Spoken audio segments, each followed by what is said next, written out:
से जो स्टूडेंट लिखेंगे आपको यहाँ पे नजर आ जाएगा। ठीक है, और ये ऊपर नीचे हिस्सा। सही। अस्सलाम वालेकुम to everybody, I hope you are all well.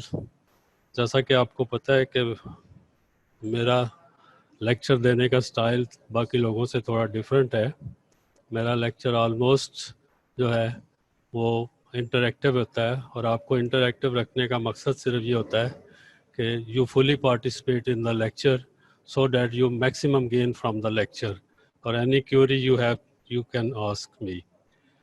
So now I will try to make it interactive by myself, teacher भी खुद ही और student भी खुद ही, inshallah, इस ताकि you, I hope you understand it. It is a very important lecture, better way.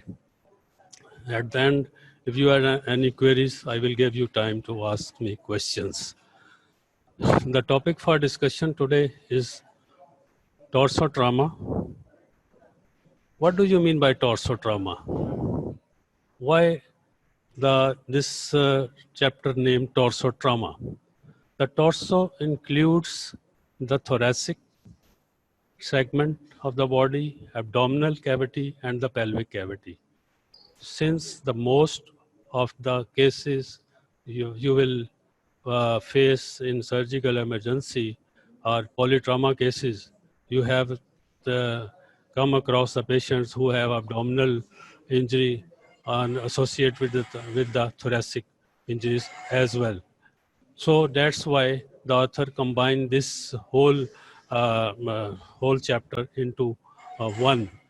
For your convenience and better understanding, I divided into two portions, one for thoracic trauma and second for abdominal trauma, because this is very important in surgery.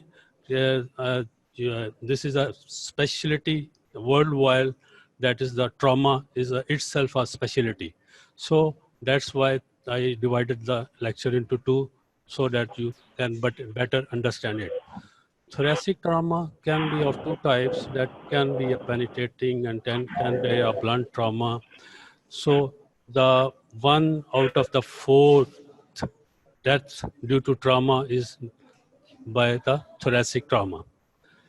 First of all, I will discuss the objectives. My objectives of giving this lecture to you is that at the end of lecture, at least you should know the immediate life-threatening conditions in the thoracic trauma and simultaneously to treat them.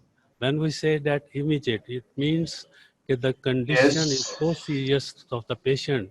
If you are unable to diagnose within few minutes, he can expire in your hands. So it's a very important topic. And first we discuss the life-threatening conditions, immediate life-threatening conditions, and then we can discuss the potentially life-threatening conditions that give you enough time to diagnose them and then to plan for surgery. There is no urgency in potentially life-threatening conditions.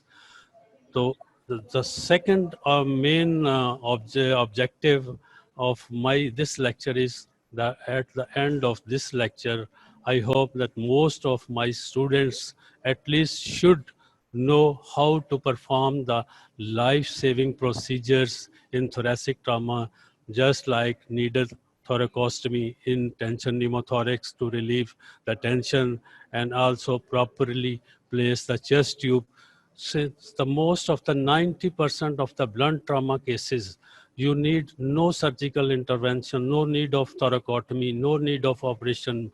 Mostly 90% of blunt trauma chest patients are simply treated by appropriately placing a chest tube. That is so important. So at least I would like that most of candidates should be able to know how to place a chest tube properly in a trauma case. Another, in case of cardiac tamponade, you must know how to you perform a pericardiocentesis. That is again very important. So after discussing the aims and objects, I'm showing you in the slides. These are the immediate life-threatening conditions. First is the upper airway obstruction. Second is tension pneumothorax, then open pneumothorax, massive hemothorax, flail chest, and six is the cardiac tamponade. These 6 conditions are so important to diagnose immediately, that if you are unable to diagnose in this, there is very dangerous for the patient, and simultaneously to manage these cases.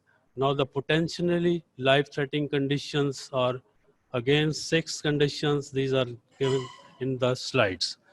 These are the pulmonary contusions, myocardial contusions, aortic disruptions, diaphragmatic rupture, tracheobronchial disruption, and esophageal disruption.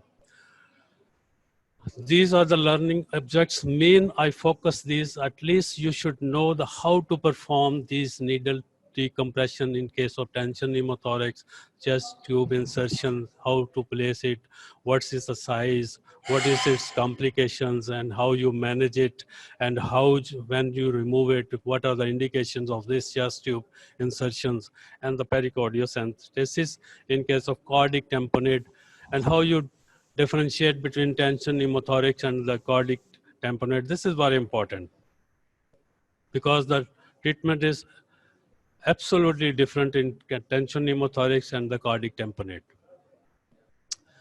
I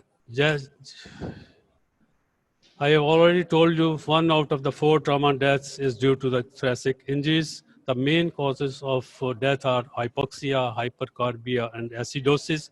Acidosis, I have already told you in the lecture shock, the different types of shocks that are the hemorrhagic shocks, hypovolemic or non-hypovolemic, and obstructive shock. Here you come across the many types of shocks, like in massive hemothorax, you come across hemorrhagic shock, signs of symptoms of hemorrhagic shock, or in case of tension pneumothorax and cardiac tamponade, you come across signs and symptoms of obstructive shocks. I will explain you one by one later on. Majority required simple procedures. This I have already shown you. You only need 10% cases in blunt chest trauma to require surgical intervention like thoracotomy or some form of resection of the lung or to secure the bleeding points. And in case of penetrating trauma, you need a 15 to 13% cases of operation. That's why these simple procedures are so important in this case. Initial assessment, as you know, the trauma cases A, B, C, D, you have already taught. Always start from the airway. Hypoxia is the most serious feature of the chest injury. So early intervention to ensure adequate oxygenation. Most life-threatening conditions are treated by an appropriately placed tube or needle thoracotomy, as I have already explained you. Okay? Yes. Now we consider one by one airway. We start from the airway, listen for air movements at the nose and the mouth, assess for the supracostal or intercostal retraction, assess the oropharynx for any foreign body. Upper airway assessment is quite difficult in case of unconscious patient, like head injury or some roadside accident where patient is totally unconscious. In this case, you have to differentiate whether it is obstruction in upper airway or in the breathing in the lungs. So in unconscious patient. In conscious patients, it is very simple. You just ask the answer, name the patient's, ask the patient's name. What's your name? If he simply reply the answer, my name is Aslam or something else, it means its upper airway is clear. So you have no need to worry about the upper airway. Then you come to the next to the B.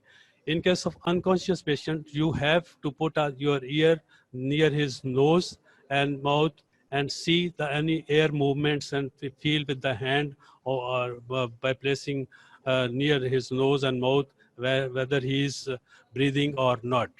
And in case if there is no breathing, then you open his mouth and swab his little finger, index finger into the mouth to see any foreign body inside the it or not.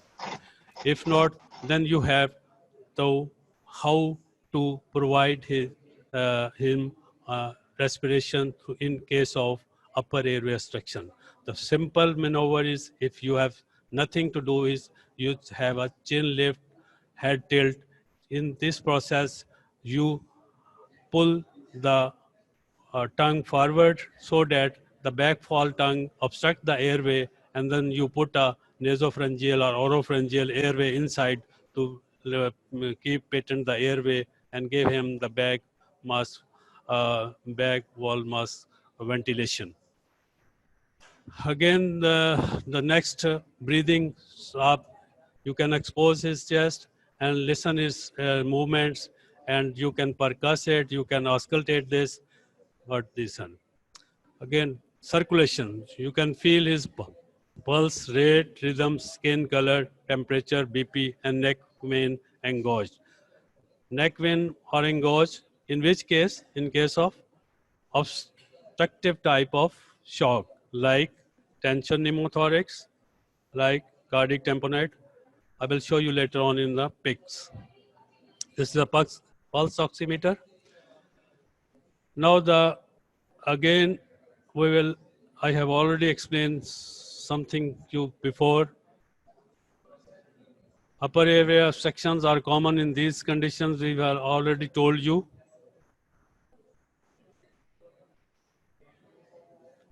Again, this is a sign of upper airway obstruction. Patient is agitated. This means hypoxia is there.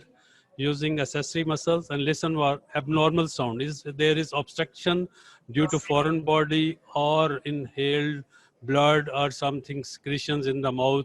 There is a noisy breathing in obstructive breathing. Okay. Again, field trachea management. I have told you most of this emergency management of upper airway obstruction. That can be done in the field at the spot of the trauma, but in case of emergency, you have other facilities also. A rigid suction device must be essential in case of trauma victim to evacuate the secretions in the oropharynx. These are the things which I have already told you: the airway maintenance by chin lift, jaw thrust, oropharyngeal airway, or nasopharyngeal airway, to keep the airway patent. Because you know that when patient is unconscious, the tongue will fall back and it will obstruct the oropharynx and obstruct the airway. They slightly extend the neck, and make sure in case of polytrauma, you should be very careful while extending the trauma. In case of polytrauma, you must consider a cervical injury and put a rigid cervical collar, unless proved otherwise later by investigations, so that you can not damage the cervical cord. This is the jaw thrust maneuver. This is simply done to pull the back fall tongue forwards so that the airway can be patent. These are the figures showing the airway placed in the oropharyngeal route and the nasopharyngeal route. The indications are mostly we place in unconscious patient oropharyngeal routes, and how to place. I have demonstrated the batches who have gone through my surgical ward. And I have shown them the airways of different sizes and how to measure the size in children and how to place an airway in a children and how to place an airway in an adult. There are different methods you can perform practically. The indication for nasopharyngeal airway is the facial trauma. In that case, you have to place through the nasal road. This is the back mask ventilation. This can you give in emergency while arranging from the definite airway. You know the definite airway is a tube placed in the in the trachea with cuff inflated and connected to the oxygen rich and attached to the ventilator. So this is before you put a patient to the ventilator. I've already told you the definition of definite airway. Now the indications of definite airways. What are the indications of definite airways? The unconscious patient, severe maxillofacial trauma, risk of aspiration, bleeding, vomiting, and risk of obstructive and neck hematoma, laryngeal, tracheal injuries. आज वैसे आपस की बात है मुझे मज़ा नहीं आ रहा ऐसे लग रहा है जैसे मैं खबरें पढ़ रहा हूँ चलें okay let's see something is better than nothing okay so what are one I have told you the definite airways endotracheal. You have seen many of you have seen the endotracheal tube who have gone to the operation theater or see. The other definite airway are, what are the other airway? Think about it. You have already read in ENT. Okay. One is cricothyroidotomy and second is tracheostomy. Okay. What are the indications of cricothyroidotomy and what are the indications of tracheostomy and what are their advantages and what are their disadvantages? Each has its own pros and cons and you have to decide what is needed in this patient. Cricothyroidotomy is preferably simple and you can do it in a local anesthesia. You can do it in a local anesthesia. You just make a hole, puncture. This is a picture of facial-maxillary trauma. In this case, nasopharyngeal endotracheal tube is placed through the nasopharynx road, and this tube is what? Gastrostomy tube. Cricothyroidotomy. Here you simply just make a hole in the cricothyroid membrane. There is no vital sector behind. You can simply, cricothyroid membrane is a membrane that joins the cricoid thyroid cartilage and the cricoid cartilage. You feel it with your finger and insert a local anesthesia, and with the lemon knife you can make a hole in it and then you can place a tracheal hook inside and attach to the obstacle. This is done in the emergency where you are unable to pass the endotracheal tube or there is a laryngeal edema and difficult intubation and you are not available endotracheal tube, then you can simply make a hole and put any tube inside it and attach to the oxygen. This is a case showing the burn, facial burn, and have a tracheostomy.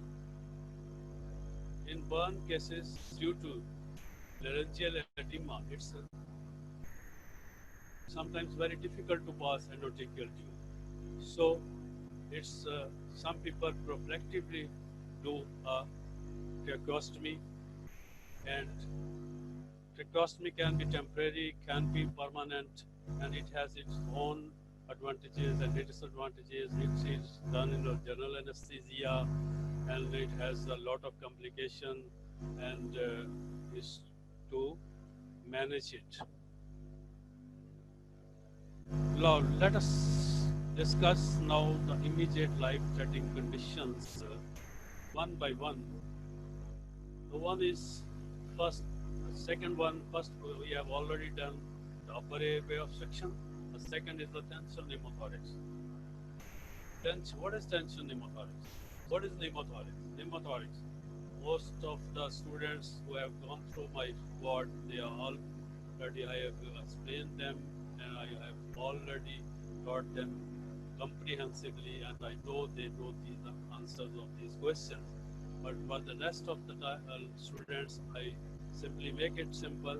The pneumothorax is the air in the pleural cavity due to the rupture in the lung or by trauma, penetrating or something else.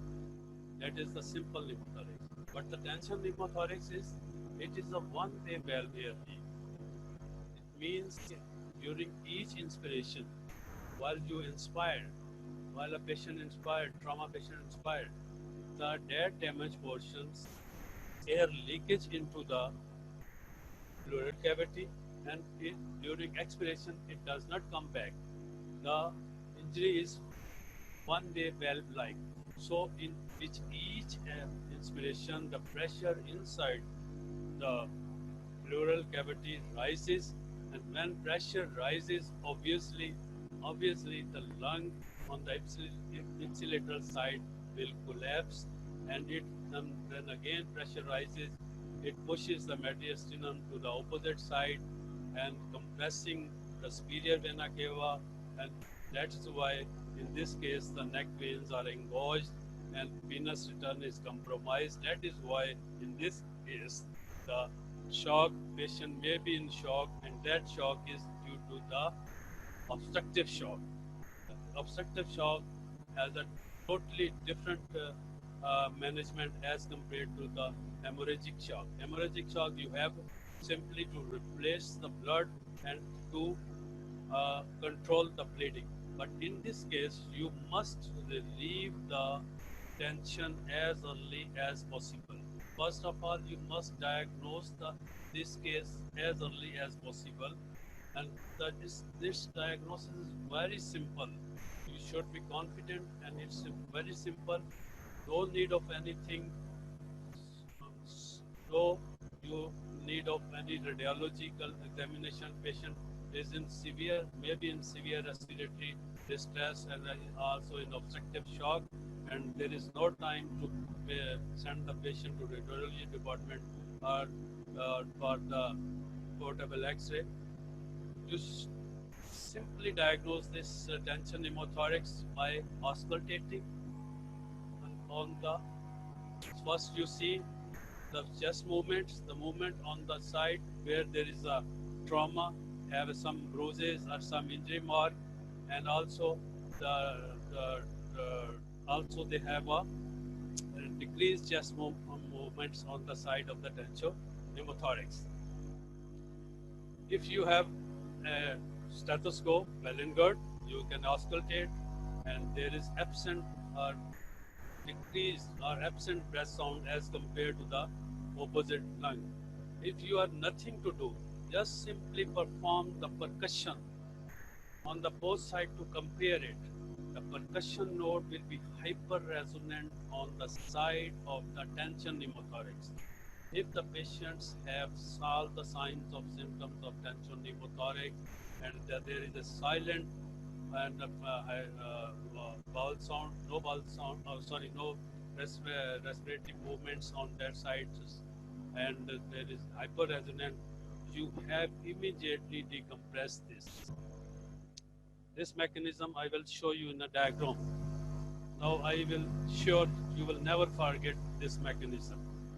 This is below, this is a lung injury. This is below is the air leakage inside the pleural cavity. This pushes all of the air towards the opposite side, and this compresses the right lung. This right lung now compresses this superior vena cava. That's why this is called the obstructive type of shock. The venous return compromised. The distended neck veins, there will be hypotension, tachycardia. And this pressure, then when this pressure again increases, it will not only push the mediastinum to the opposite side, but also compress the opposite lung. And when the opposite lung is compressed and there is no oxygenation, no ventilation, the patient may die. So that is a real emergency, and what to do is a simple maneuver. You just only put a needle in a second white bore cannula 14 to 16 gauge at the mid-clavicle line in the second intercostal space, so that this all air evaporates and relieve the compression and gain a time and to place a chest tube in the triangle of safety. You can save the patient. This is a chest radiogram showing the tension pneumothorax. Yes, you can perform a chest radiograph if patient is clinically stable, his vitals are stable, is not so much respiratory distress, and you can have a portable chest X-ray, not sent to the patient to the radiological department. This already I have you explained. Needle in the second intercostal. This is the diagram showing the triangle of safety. I hope most of you recall your anatomy. Why it is called triangle of safety, and why we place the chest tube in the triangle of safety. Most of our students still believe, our PGs still believe that in case of pneumothorax, you should place a chest tube in a higher up at the second or third intercostal space, or if you drain a fluid blood, you should place a drain in the lower side. But it is absolutely obsolete and wrong concept. You, in each case, in every case, whether you put for a liquid, for a blood, for a pleural effusion, for hemothorax, for pneumothorax, always place the chest tube in the triangle of safety. Why it is called triangle of safety? It is called triangle of safety because there is no vital structure here which will be damaged by placing the disc. Now, sorry, the boundaries of the triangle of safety, I require.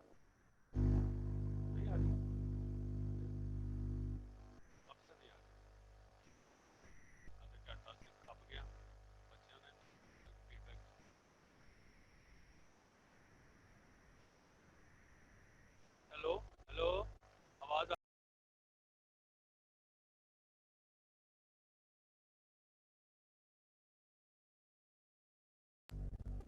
hello hello everyone, are you hear me? ये देखो ये कह रहे हैं yes sir, are you hear me? ये देख लो ना, ये कह रहे हैं can you hear me बेटा? yes.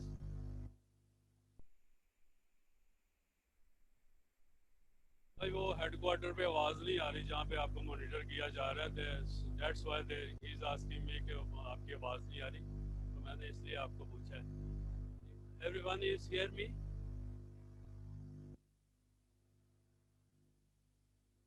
नो एयर आवाज clear, there is no air आवाज क्लियर, कह रहे नहीं आ रही. Now you hear me? Hello? Hello? Osama Zahid, can you hear me? Okay? Okay, let's start me. Now, I just for your convenience, I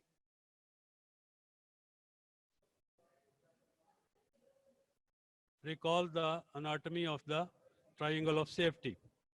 This is the anterior border of the sternocleidomastoid form the lateral boundary, and the posterior boundary is formed by the anterior border of the latissimus dorsi. The below is the line drawn from at the level of the nipple to the mid-axillary line. The point where we place the chest tube is this point. This is the mid-axillary point at the level of fourth or the fifth intercostal space. Here again, the chest tube incubation, diagrammatic representation. Here is the placement of the chest tube. What is the, when you place a chest tube and connect it with the undersealed bottle, the very next step you have to do is a check X-ray. It is very important to see whether you have placed your chest tube in a proper space or not. Your chest direction of the chest tube should be upward and posteriorly. Upward and posteriorly, it is safe. If you go to the middle, it will damage to the heart. If you go downward, it will damage to the diaphragm and the liver. And see the movements of the air inside. And when will you remove this chest tube? आपको पता ही है मैं एक सियासी बयान दिया करता हूँ. When the purpose of inserting the chest tube is solved, the chest tube should be removed. When the purpose of inserting the chest tube is solved, you remove the chest. And how you monitor it? You then send the patient to ICU or to the ward as the condition, depending upon the condition of the patient, and monitor the output of in the close drain bottle, and also see the column moving or not, auscultate the chest on the both side and repeat the chest next day tomorrow to see the difference between the two X-rays on the same day and on the other day, whether lungs are expanded or not. Do you think this chest tube is so important that in 90% of the blunt trauma cases, the patient simply recover by placing this chest tube? What is the, have you, कभी आपने सोचा है कि इसका mechanism क्या है कि ये किस लिए हम चेस्ट ट्यूब डालते हैं जो under seal water chest tube, इसका पर्पस क्या है, फंक्शन क्या है? आप तो योर सिंपल आंसर इज कि वो put in for pneumothorax, chemothorax, chylothorax, thorax to drain the liquid, drain the blood or the end. Why? I say I place a chest tube in cases where there is no pneumothorax, there is no hemothorax. In that cases, what are that cases? Think about it.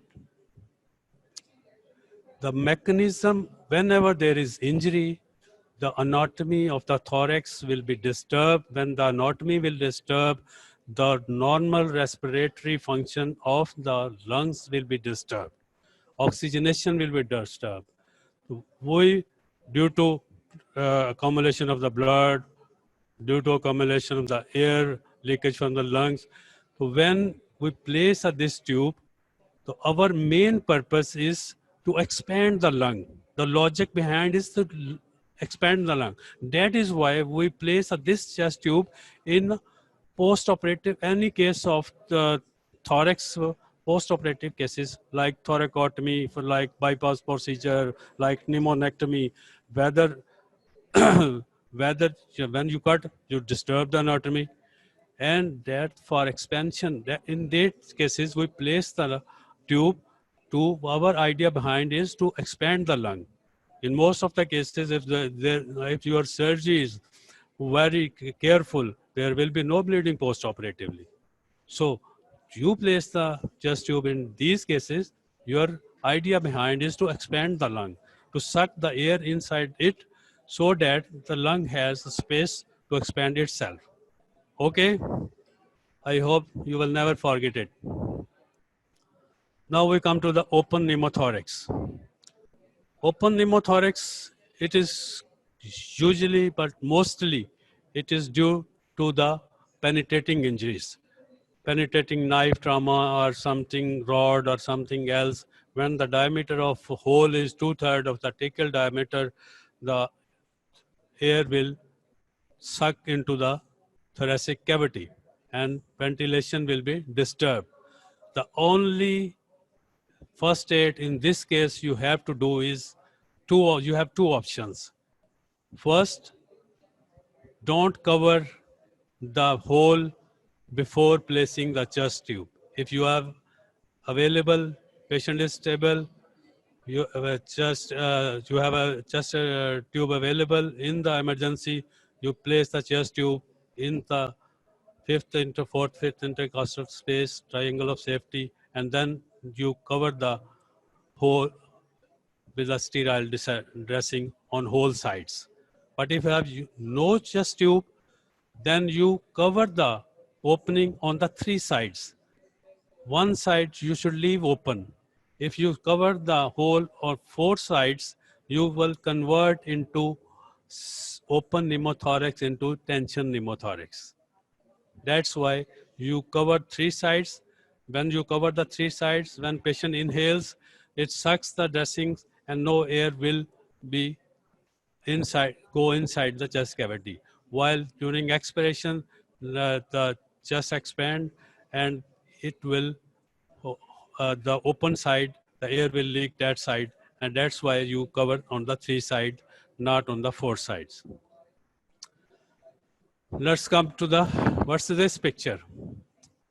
Okay, this transparent area, whole area is showing you that there is a some blood or liquid inside. Okay? So that there is obliteration of costophrenic angle. This is a costophrenic angle. Here there is no costophrenic angle. So it means there is more than 500 ml blood or something else liquid inside it. That is the one indication for placement of the chest tube. When we say the massive hemothorax, when there is more than 1500 blood is accumulated inside, or every 2 hours there is to place a chest tube inside, or every 2 hours there are every 1 hour there is a 200 ml blood coming outside the chest into the bottle. For the next 3 hours, there is an indication for surgical intervention, because there is a big bleeder inside, there is hilar vessel rupture, there might be some grievous injury inside, so you need a thoracic surgeon for immediate. That is the one indication for emergency or urgent thoracotomy. The signs symptoms are, again, in this case, the shock will be what type? Shabash, hemorrhagic shock hoga. And you have a resuscitate patient, like to give him IV fluid and replace the blood, can give auto transfusions, and clinically there is a dullness on side of the hemothorax and absent breath sounds. This is the management. Again, I have discussed with you. Now come to the flail chest.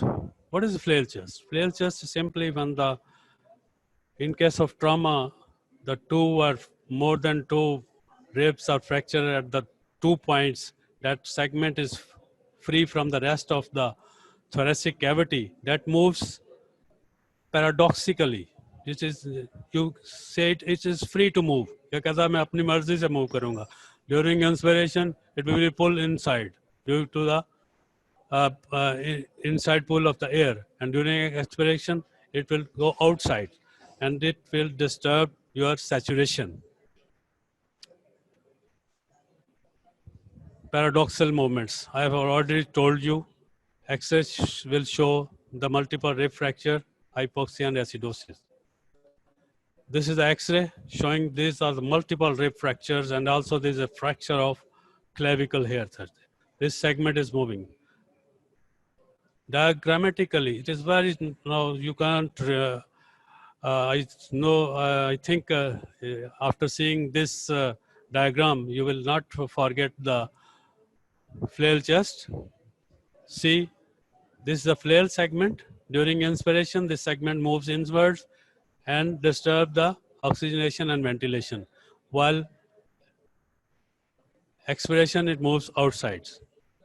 Now the management of this case is simply oxygen, re-expand the lung, judicious fluid administration, incubation as needed, analgesia. Again, if the segment is small and there is no disturbance of saturation too much, and you can simply, on these maneuvers, you can treat, your patient can simply manage this. If the segment is huge, you put a patient on a ventilator and have to fix this segment surgically by placing the ribs into wire, surgical fixation.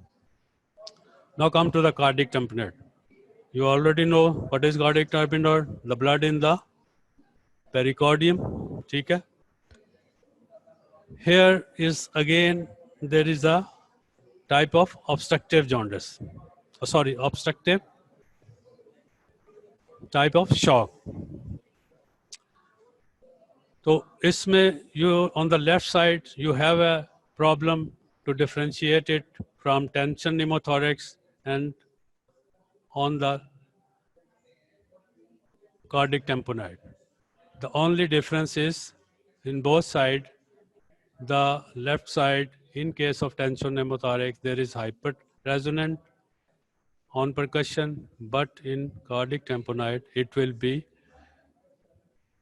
what? It will be dull in percussion. Now the treatment is pericardio. This is a mechanism. Are you listen me?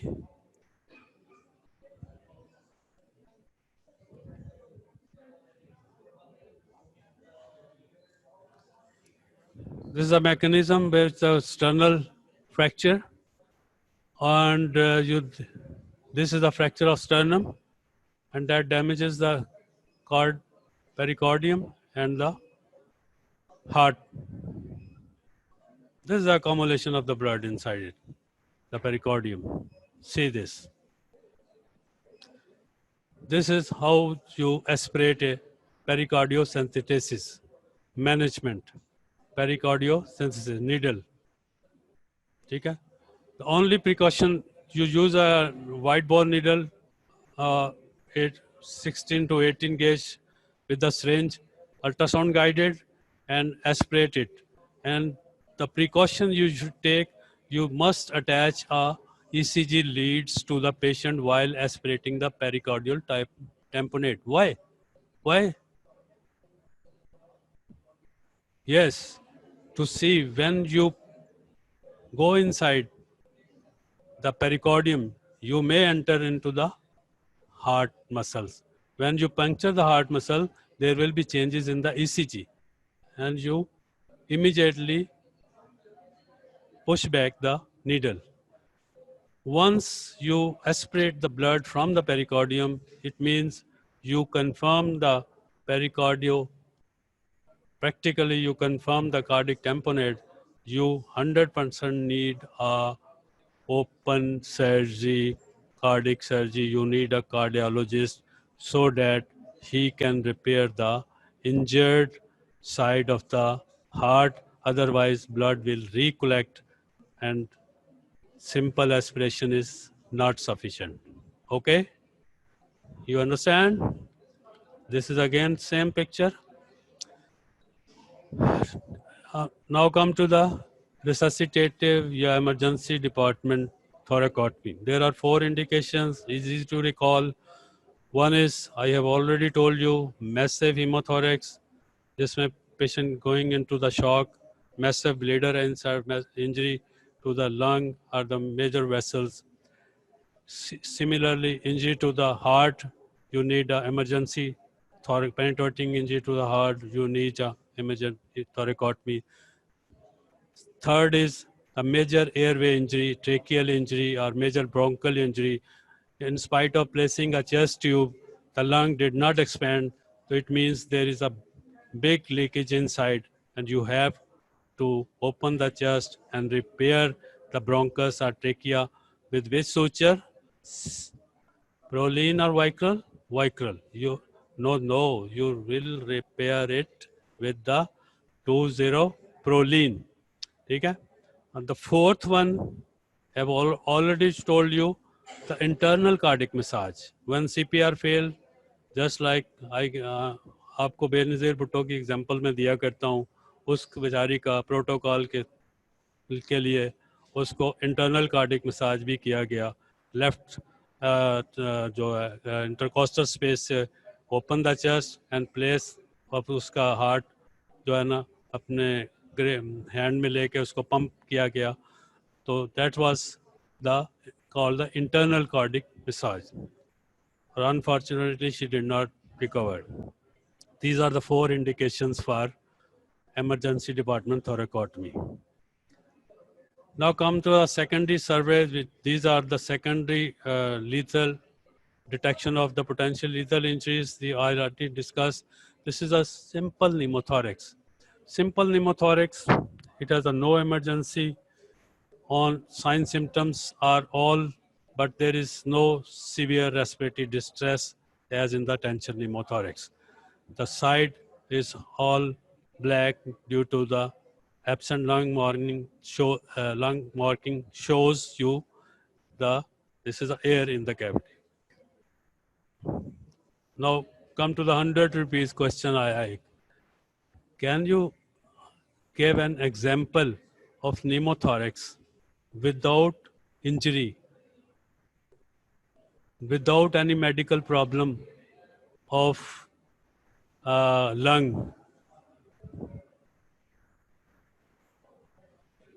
No? Yes.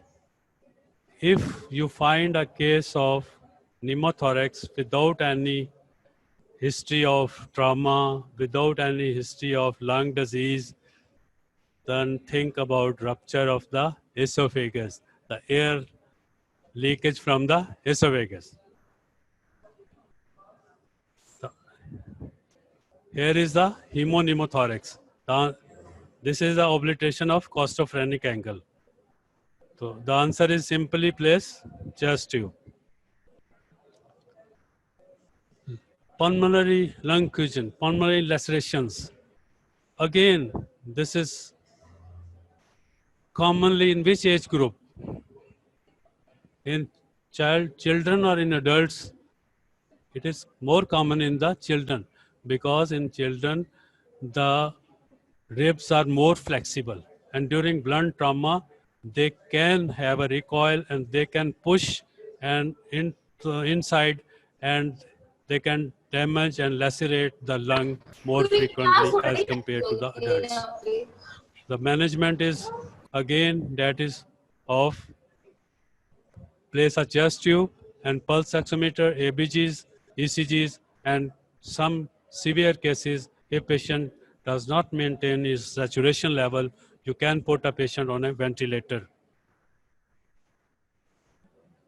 Lung lacerations, contusions, again in a trauma, blunt, sternal fracture, ECG, echo, or treat. इसमें you have observed the patient in CCU, and cardiac surgeon can be involved in this case. Now the traumatic aortic rupture. The common causes, common sites, fall from a great height, auto crash, ligamentum arteriosus, because here the arch of aorta is attached with this, or this, when there is a strain, so this is the point where there is a rupture of aorta. If luckily patient came into the emergency, most of the patient die at the spot of the accident. So very vigilant resuscitation and immediate cardiac intervention can save the life of the patient. These are the findings on the chest X-ray. There is a widening of mediastinum or all these things. Tracheobronchial injuries, other larynx, again, hoarseness, emphysema, palpable. Treatment is by incubation, tracheostomy. Trachea injury may be partial, may be complete. I already told you it is also one indication for thoracotomy and operative rear after research. Bronchial injury is again indication for open thoracotomy to repair the bronchi. Esophageal rupture. Blunt versus penetrating, severe epigastric blow, pain, shock, injury, pneumothorax without fracture, which I already asked you a question. Chest tube contains the particular matters, mediastinal air. Now, what is the commonest cause of esophageal rupture in the world, particularly in our country? Anybody? Yes. Gastroendoscopy. That is called iatrogenic injury. Again, it needs a surgical intervention and operative repair. Now come to the traumatic diaphragmatic rupture. Here you see the commonest side of the diaphragm rupture is on the left hemidiaphragm, because due to the small left lobe, there is a more force can be exerted on the left side of the hemidiaphragm. Right side is protected by the liver. Here in this picture you see the left side diaphragmatic rupture. Here you see there is a pushed stomach inside the left side of the thorax, pushing the lung upward, and also there is a left uh, hepatic flexor inside it, and the small balls. They are all again compressing and causing it. Patient may have a severe trauma, polytrauma, maybe in hemorrhagic shock, and also this is obstructing the vital structures, aorta and the vena cavas. Also we have a signs symptoms of both obstructive and hemorrhagic shock. And how you treat this patient? ABCs and resuscitate with 2 wide bar IV cannula, maintain vitals, and patient should be shifted to the OT as early as possible. And now, from where you open the patient? Through laparotomy incision or thorax? Most of you'll answer is midline laparotomy. The advantages of laparotomy is that if there is associated injuries in the abdomen, so suppose there is injury of spleen also, you can do simultaneously the abdominal and organ injuries at the same time. If you have also chest injuries as well, you can and have you made a chest intervention, you can extend your laparotomy incision into the chest. That incision is called what? Thoracoabdominal incision. This is a diagram showing you the ruptured left hemidiaphragm, and this is the shadow of the cardiac fundus inside the left hemithorax. What is surgical emphysema? Surgical emphysema means the air into the subcutaneous tissue, subcutaneous fat. Okay? In case of trauma, when there is a rupture or multiple fractures of the rib, there is a rupture of pleura, air will leak, and the air goes into the subcutaneous tissue up to the neck and up to the abdomen and thigh. And here again, the treatment is placement of the chest tube. This is a chest tube placed inside. Other manifestations of injuries are rib fractures. Rib fractures 1, 3 is very important because there are vital structures inside it, and if there is a 1 to 3rd rib fracture with scapula, the high motility, because there are vital structures, vascular structures inside it, that needs immediate intervention. 4th rib, mainly the intrathoracic injuries, and if the lower ribs are involved, always suspect about the abdominal injury. Now the summarize this, thoracic injuries are common in polytrauma case. Life-threatening injuries need immediate attention, and potentially lethal injuries needs to look for usually simple measures required: incubation and ventilation, chest tube insertion, needle pericardiocensis, develop skills to treat, monitoring, usually approximate equipment. Thank you very much. I hope you have learned something. Now your time left 5 minutes. Imran?